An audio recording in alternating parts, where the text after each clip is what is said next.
Welcome to the electro open guys. ये tools को हमने पिछले वीडियो में इसका अनबॉक्स किया हुआ था। अभी इस वीडियो में हम इसको टीयर डाउन करने वाले हैं। तो वैसे इसको पूरा खोल के देखने वाले हैं।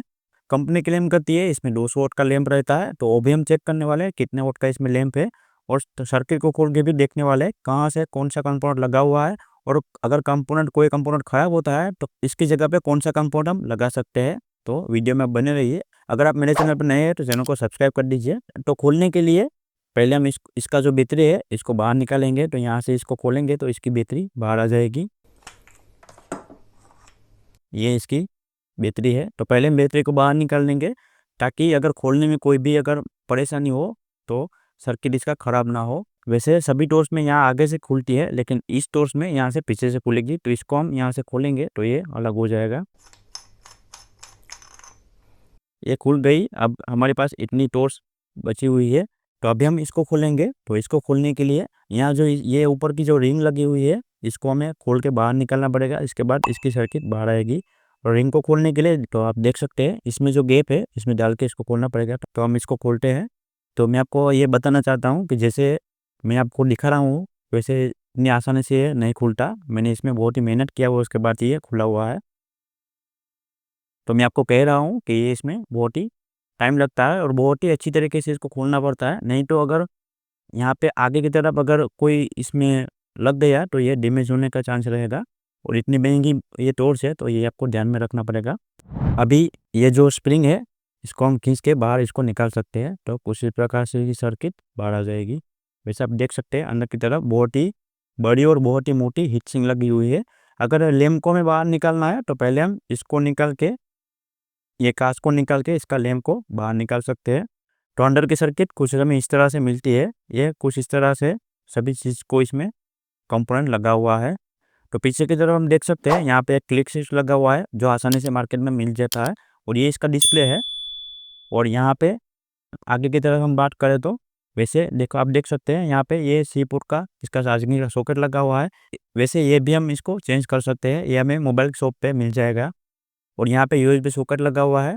टोटल इसमें 3 आईसी लगी हुई है। एक यहाँ पे आईसी है, एक यहाँ पे आईसी है और एक यहाँ पे आईसी है। मैं 3 आईसी को आपको बता देता हूँ। ये जो पहली आईसी लगी है ये चार्जिंग के लिए पूरी आईसी लगी हुई है। तो चार्ज का जो भी सेक्शन है ये इसी आईसी में रहेगा। ये जो दूसरी आईसी है इसका जो नंबर है TP333। वैसे इसका अगर डेटा शीट मिलता है तो मैं आपको यहाँ पे साइड में दे दूँगा। ये आईसी चार्जिंग के लिए लगा हुआ है। तो यहाँ पे जो यूएसबी सॉकेट लगा हुआ है इसमें यही आईसी से पावर मिलेगा। और यहाँ पे जो अंदर एक आईसी लगा हुआ है ये पूरी टॉर्च को कंट्रोल करने के लिए भी यही आईसी लगा हुआ है। और डिस्प्ले को भी ये आईसी कंट्रोल करेगी। जो टॉर्च को हम ऑन करेंगे सभी चीज़ का काम ये एक ही आईसी करेगी। जितने भी इसमें फंक्शन दिया हुआ है सभी का अलग अलग आईसी लगा हुआ है। अगर इसका कोई चार्जिंग का प्रॉब्लम हो तो ये आईसी को हम चेंज कर सकते हैं।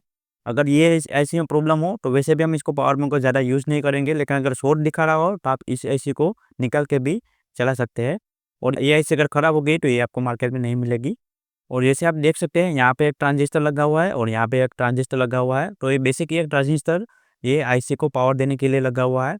तो जैसे कि आपने यहाँ पे देखा जब हम इसको चार्जिंग कर रहे थे तो ऑटोमेटिकली इसकी डिस्प्ले ऑन हो गई। ये इस ट्रांजिस्टर की वजह से ही होता है। और यहाँ पे हम देख सकते हैं टोटल 3 मॉसफेट लगे हुए हैं।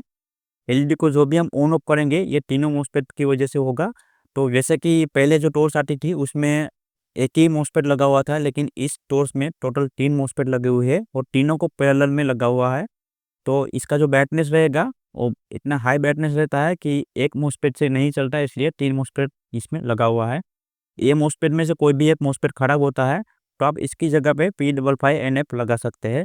लेकिन अगर आप एक को निकाल दोगे और 2 से चलाओगे तो इसका हीटिंग का प्रॉब्लम रहेगा। तो ये आपको ध्यान में रखना होगा।